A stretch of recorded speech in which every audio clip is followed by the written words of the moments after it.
apiary here in Jersey City, just not far from here. And first, I'm going to be speaking about urban beekeeping, and I wanted to start off with asking you guys, how much do you know about beekeeping? So, anyone? Nothing. Nothing. Whatever I see in my backyard. Beekeeping, it's a great hobby. It could be costly, but it's doing it for the greater good, and it's good because, especially in an urban environment versus suburban, because in suburban areas, people are spraying their lawns with chemicals like Roundup and fertilizers, synthetic chemicals, where this becomes airborne, and bees are pollinating off of plants that have these chemicals on them. So that's one way that it weakens their immune system, and that's contributing to the massive die-off of bees. Also, in suburban and rural areas where there are lots of farms, many farmers are conventional farmers, and that means that they're also using a lot of pesticides and fertilizers to spray the lands. So, this is affecting a lot of commercial beekeepers, because in order to keep up with the demands, they have to transport their bees thousands of miles across the states to pollinate whenever these crops are in season. So let's say, for instance, you have the almond farmers in California. That's where a majority of the beekeepers end up traveling to every year, and it's horrible that they're spraying down every single tree with all these chemicals. And it's almost like a suicide mission for beekeepers to go there, because so many bees die off from this. I think last year there were millions of bees that had died off as a result of the pollination. That's not the end of it. Once they're done pollinating the almonds, then they go around to the other orchards for trees. For the apples or orange farms. So it's just this continuous process, and it's very taxing for the bees. Imagine you as Sorry, just trying to get this straight, because I always thought of beekeeping as a stationary thing. You have hives in places. You're saying that people actually roam the country with their beehives in order to pollinate for a given season? Yeah, because it's expensive. And has that always been happening, or is that in response to the dieback? I guess it's also a response to the demand for food. We're just growing. Everyone's, our human population's growing. In order to keep up with those demands, we have to provide food. And we're at the state where we're moving towards industrial agriculture, where, in order to keep up with demands, you have to grow a lot of corn, a lot of soy, a lot of wheat. And as a result of that, you have to use so many chemicals just to be able to grow food. And a lot of those chemicals are really bad for humans and also bad for our pollinators. So they're dying off right now. And again, beekeeping, it's expensive, and to do it as a hobby, it's you have to have the appropriate funding. So in order for these beekeepers to be able to make a living, the best way is to be able to grow their operation, have hundreds or thousands of hives, and also being able to travel to the different farms to keep up with that. So it's pretty, it's a lot of work, so I will say that much. But this is, back to my point about why doing it in an urban environment. We need to be able to pollinate what's around us, and being able to supply the local residents with a sustainable food source. So honey is one result of what comes out of the hive. There's also propolis, which is a tree sap that the bees collect, and that can be used to make medicine, like tinctures. There's also beeswax, what I use in my products here. And what you're eating? Yes. And the popcorn? So, that all contributes to why we need to beekeep in an urban area. And also, the most important part is the fact that there's the least amount of spraying around here. In an urban environment, not everyone has a grass lawn, and we do have trees, but then the amount of times that those trees get sprayed is very little. Unless there's West Nile virus going around, that certain parts of the city, they will be sprayed, and there are notifications that are sent out to residents to alert you guys when that spraying will occur. So, it's less likely that will happen, and that's one reason why urban beekeeping, will help out in this area. to my next point, like, how do bees benefit people? Well, you know, they help pollinate the crops, and also they provide a food source like honey. And you know, honey, it's a great product because it could be used as a sweetener for your food. It could be applied on your skin. It's what's known as a humectant, so and that helps draw in moisture and it helps lock it in. And let's see, there are so many things that you could do with honey, and now I just can't think of it. Well, here's a few examples. Yeah, so you could use honey in a lot of personal care products, like let's say moisturizers. You could do it on your own, and you know, like. I guess a part of the sustainability movement is to step away from what's being sold on the mass market, stepping away from synthetic chemicals that are actually affecting our immune system, because we have to understand or remind ourselves that our skin is our largest organ, and it does absorb whatever you put onto it. So if you're putting on these synthetic chemicals, there are studies that have shown that they're affecting our immune system. They're providing us with additional hormones, and that's just as important as the same thing that they're doing with our food. A lot of our foods are affecting us, and it's just weakening our immune system. So I feel like the more natural approach is to eat whole foods and to consume real products, and like more natural products. And yeah, any questions so far? Was that Mike's idea for the mustache wax? No, I was using. That must be how they met, though. Not even. Actually, when she gave it to me, I was off to work and I was biking up the West Side Highway, and I used to use beeswax and petroleum from the CVS or whatever. No. Supposedly just 2 ingredients. It was really greasy and everything.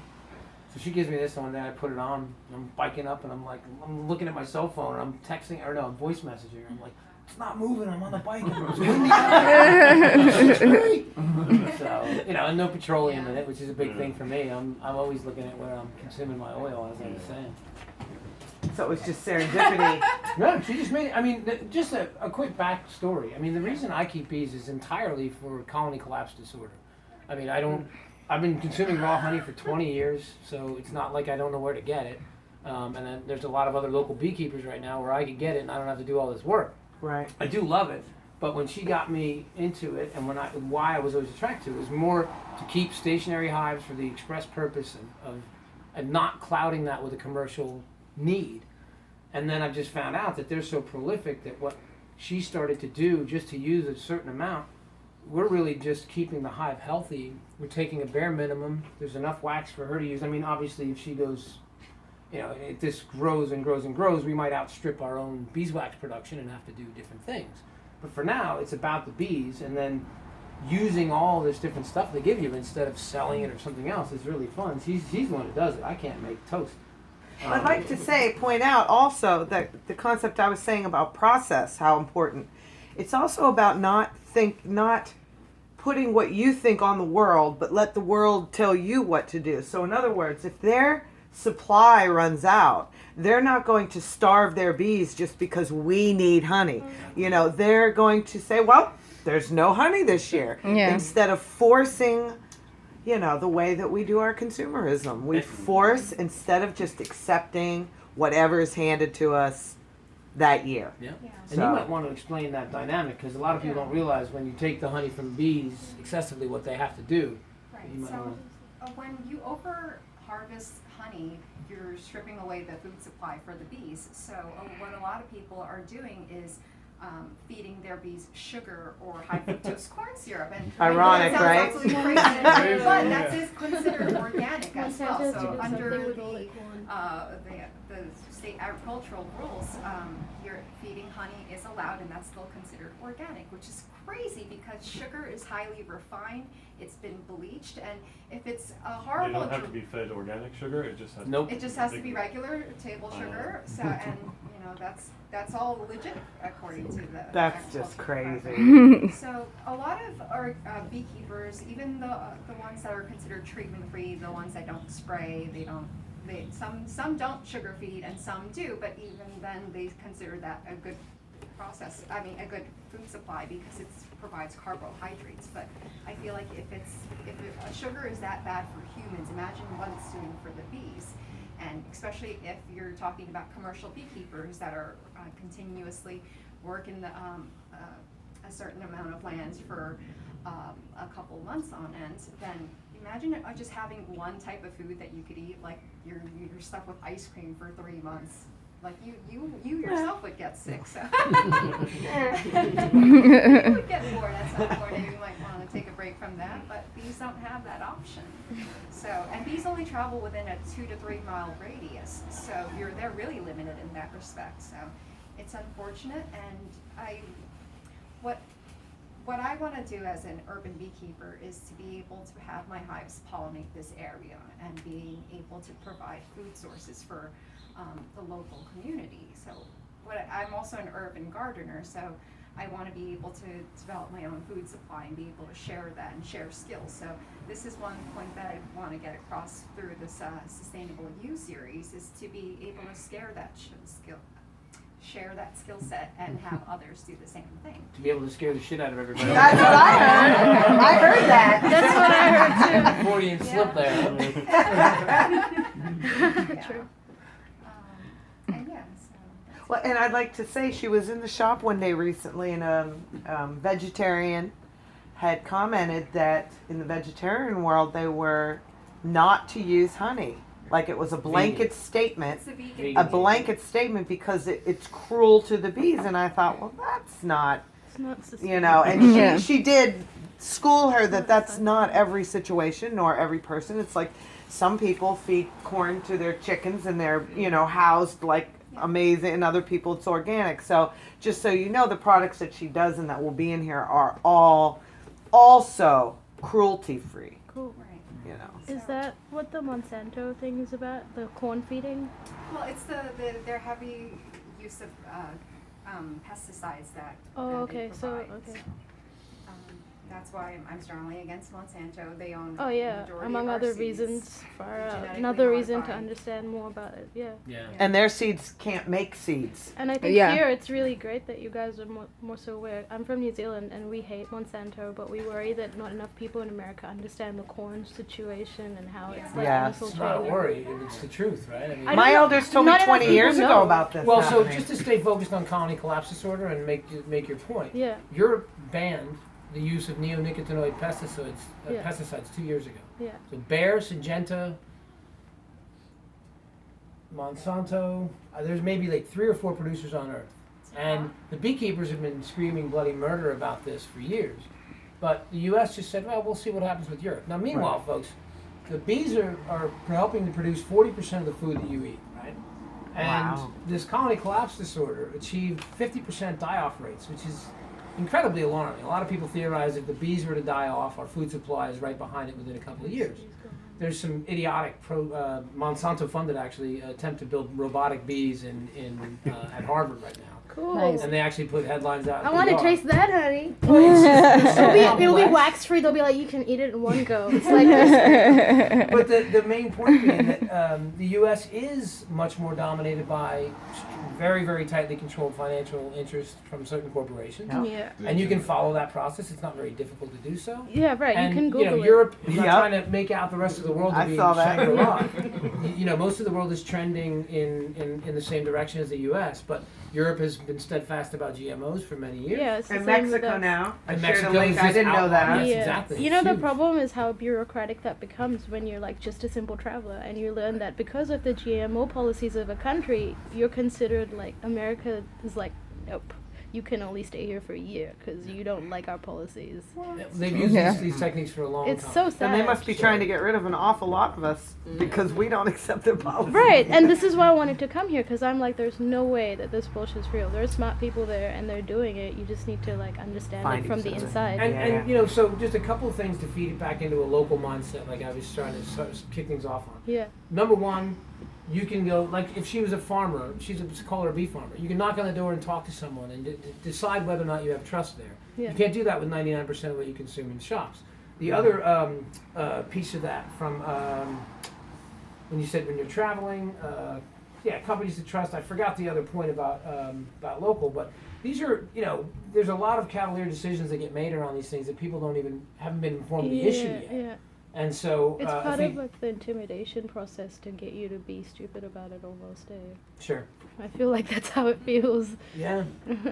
The world's too complicated. Don't even Intimidation. think about it. Just Yeah. Because you have to go to Whole Foods and it's fucking $80, man. Right. But it's like you're saying, imagine how much To it have is. less things in And it. I'm a graphic Exactly, designer, so right. I know USDA organic. Yeah. Oh, that was what I was gonna say. So people have now thrown out the standards themselves. So if you go order from Farm-A-Go, It's like a mafia, Yeah. USDA organic. Exactly. No, as a matter of fact, these guys are notorious for For having you guys are like the thugs. mafia, yeah. Monsanto, you can go watch these guys physically intimidate farmers. But in any event, the organic standard, and relocalizing, the standards themselves. I was at a Douglas College rally in Rutgers in 1992.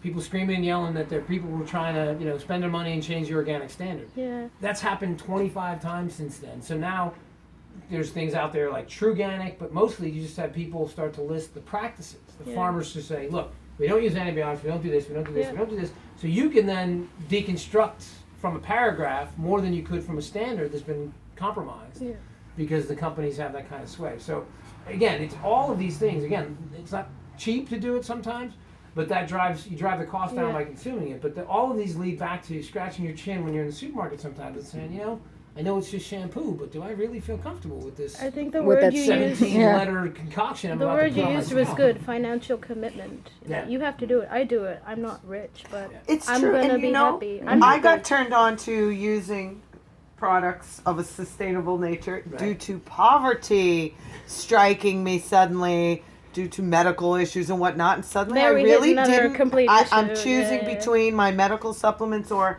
do Or I just really eat need those honey. high-end products I've been using? Yeah. And then I'm like And you don't need pharmaceuticals. Googling it and like, No. really? I can wash my hair with apple cider vinegar? Yeah. So now I have apple cider vinegar, coconut oil, shea butter, and nothing else do I use except Primal Feel now. That's cool. That was a good commercial right there. I like that promotion right there. That was a good one. Absolutely. And I have many allergies. This does nothing to me. Like, you know. It's No, so that's interesting. wonderful. I really like it, Yeah. which is I'd rather pay the farmer than the pharmacist. Yeah. Amen. Amen to that, brother. You're gonna have to spend more on the food that you eat, but eating less food is probably good for most of us But anyway. yeah, it's like you trust it, right? Because he was saying you can just go talk to the guy and you know exactly what you're getting and what you're Yeah. getting. Well, and not to make my story part of it, but I said 25 years ago I committed to organic when it meant something. I've been to a doctor, I've been to a general practitioner since the 80s. Yeah. I haven't had antibiotics since the mid 80s. That's I don't the take, thing, I just don't utilize our system because it's generally an action-oriented system to get you to consume something. Now, there are certain very important pharmaceuticals. I'm not trying to make a blanket statement. Yeah. I'm saying that I don't worry about my health very much. Everybody I know is falling apart at my age. I'm 342. Yeah. But it's true that you really do. You avoid certain of these products. Next thing you know, you realize, hey, you know what? I feel better. Maybe haven't I don't had need allergies health since I was a I insurance. kid. didn't realize how you were tricked into Maybe I don't thinking you need need that them much. anyway. I know, I had right? asthma know. as a kid. That's all gone for many, many years. Allergies all gone. We used to get allergy shots every week. Yeah. I mean, it's What crazy. made you start with bees? I realized that the bees were dying off and I wanted to take action, so So you were adult. yeah, I was an adult. I think Well, I you never know. I started when I was about 23. I'm only 26. I see her at 7 with the scientist outfit on, in her backyard with her bees. Yeah. But I took action. I decided to join a nonprofit organization and learn the skill, and then I did hands-on work, going and doing inspections with some other beekeepers that have been doing it for a number of years, and I picked up on the skill, but I needed a location to be able to have hives of my own.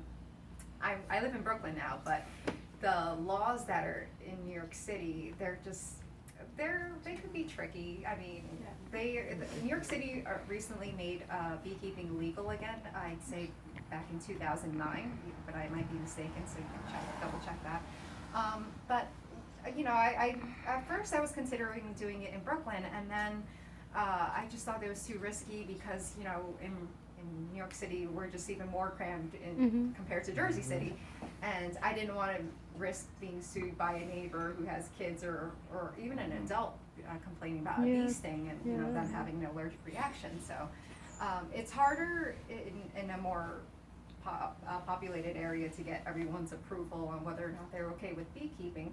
And I decided to no longer possibly have a hive there, and I ended up with the health department at my door. Oh. asking, With no bees. Hey, do you have bees? And I know if I was home then, and luckily I wasn't, they would have probably asked to come out and visit my house and see if everything was operating well.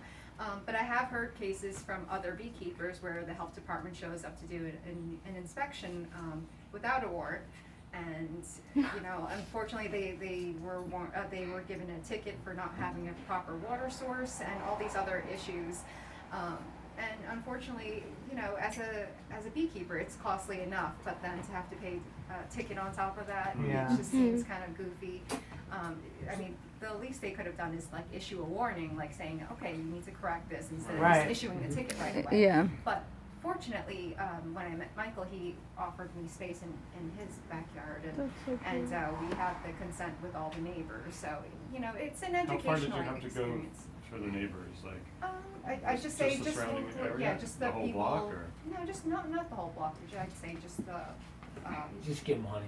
Yeah, that's what happened. Yeah. Keep it real. He's allergic. He's my next door neighbor, but he's got honey. He's I'm allergic, but I'm fine with the honey. Yeah, I mean, as long as you do your part in educating people on the whole process, So that funny. really makes a whole difference from a person who's just saying, no, I don't want bees around me, so I'm allergic, I'm gonna get stung, to, you know, you telling them about what are the issues with the bees dying and how that impacts your food source, then that really changes people's opinion. No, chase after the bee to give it a hug. Yeah. In Sorry. general, though, I wanted to just add that De-stinger them. the good news is cities are, I mean, there's a huge trend in supporting them. Yeah. New York going back to legalizing them. Jersey City has been, since back in 2010, they've been vocally supporting beekeeping. Well, more vocally back then, but still supporting them to this day. And so it's a trend because colony collapse disorder. I mean, I think there is. I've been around these types of, you know, locally produced type of things for many, many years. I mentioned earlier that a lot of derisive words like fad and this and that. I have never seen anything, especially something that can sting, that cuts through any objection. Everybody is attracted to and sort of understands instinctually that the honeybees are important. And so city governments have been pretty supportive in general. And again, now people are beekeeping in their backyards, in their rooftops, so whatever they could get their hands on. So I've tried rooftop beekeeping just by me following a beekeeper friend up to the rooftop in New York City, and it wasn't pleasant just because it's so freaking heavy to carry all this equipment up to a rooftop. I'm like, no, I'm not doing it. I'm too tiny for that. I have some pulleys you can have. But yeah, I mean, with the hive, let's say this hive were to do well, it could be something this level, or it could be something as tall as I am. So it really depends on the health of the hive. So I'll briefly explain this little setup. This is called a Langstroth hive. So the way that it works is, this is the outer cover, and usually I would have another inner cover because that stuffed propolis, which is that bee glue that I was telling you about, that would end up sealing up this area. So like, let's say during the winter months, that would block out whatever wind comes in there. So with the inner cover, then I could easily take this off without having much more issues. And I'll just tilt this up. So this is what's called an 8-frame hive. So with each frame, I'm able to actually lift it up and, you know, perform an inspection. So I take it out, and I would normally do this over the hive. I wouldn't take it out here just in case, you know, you end up with a bunch of bees that drop off here, and then they would be really pissed off because you're going into their home and pretty much doing an inspection without them wanting that. So I would Without a court order. How do you Give them ask for tickets it? if they're not behaving properly? They're my friends. So So usually at the beginning of the season, I put in an empty frame like this, and then they'll naturally draw out all this comb. What do you mean? They will make that happen Yes. in the empty frame? Yes, and it's very I see taxing for That them. has wires, but this one doesn't have wires? Then that's Yeah, art. It really depends on It is. what you Okay. want to do. Freestyle This art. just provides more support Mhm. because, like, let's say when you end up with a frame full of honey, then that just strengthens it. Right. So, and so they end up making all this. So it's a pretty incredible what. Do you know what they make it do. from? They end up secreting wax from their body. Unbelievable. Yeah, and There's some it's figure that they need 7 pounds, 7 to 8 pounds of honey to make 1 pound of wax. So that's why I'm pretty, I'm mindful about the amount of beeswax I use in my products, just because I know how taxing it is for the bees. I don't want to take away all their resources. And also when I do a honey extraction, I usually don't cut it out like this because when I do, for those of you that can't see, I'll lift it up. So this is the capping, which is that top layer of wax. And once I remove that top layer with this tool, then I could put this frame back into a honey extractor, spin out all the honey, and then whatever comb is left behind, I could feed that back to the bees and they'll just refill it and do the process all over again. So, I wonder if they're ever like, we have a hole in the ship somewhere. Is the comb also made out of wax? yes, it is. Okay, so Yeah. it's, the comb is wax and then there's this covering. Yeah, it's also wax too. But the top capping, that's what's used in my personal care products because it's the bottom layer, which is something like this. The bees have walked all over it, so it just gets dirty. It's still good for you, and it'll get filtered out once you melt down the wax and Right. stuff. But this is the best stuff to use for the products. It's just pure. What do you have to do to it to put it into the product? Just melt it down and like go through a few layers of cheesecloth just to strain out whatever dirt that the bees have collected. Yes. So when you actually inspect your hives, do you use like smokers or things like Yeah. that? So this is the smoker that I use, and I actually go to Liberty State Park and I forage for pine needles at the park. So that's pretty common. And Smell I'll really pass good. this around. You can smell it. Does it have to be pine needles? No, you could You use. could use cedar. Leaves, Yeah. cedar. Yeah. so cool. So it's just they hate the smoke and it makes them leave? Is that the idea? No. What is it? Well, it kind of the use of the smoke. It's technically some people say that it helps calm them down, but then what I've read is that they end up thinking that the hive is on fire, so then Forest fire. they end up quickly going down. So usually when I open up the hive, you'll see bees all over on top. And once I use the smoker, they'll think that the hive is on fire, so then they'll start running down to protect their resources. So that's why people think that, it's to calm them down, but then they're actually just trying to protect themselves. So, and the honey supply and their brood. Survival mode. Yeah, pretty much, yeah. Yeah, it gets them uninterested in you. That's part of the theory. You're there monkeying around, and all of a sudden they're like, "Oh no!" They don't pay as much. Carry that attention. thing on the subway. Yeah, there you go. I reckon. Not interested in me. Yeah, and if you ever get stung, they suggest that you smoke the area that you got stung, because talking that about helps mask the pheromone, which is that smell that's For neighbors. released when Grab some honey on stung. And help yourself. Anything behind you?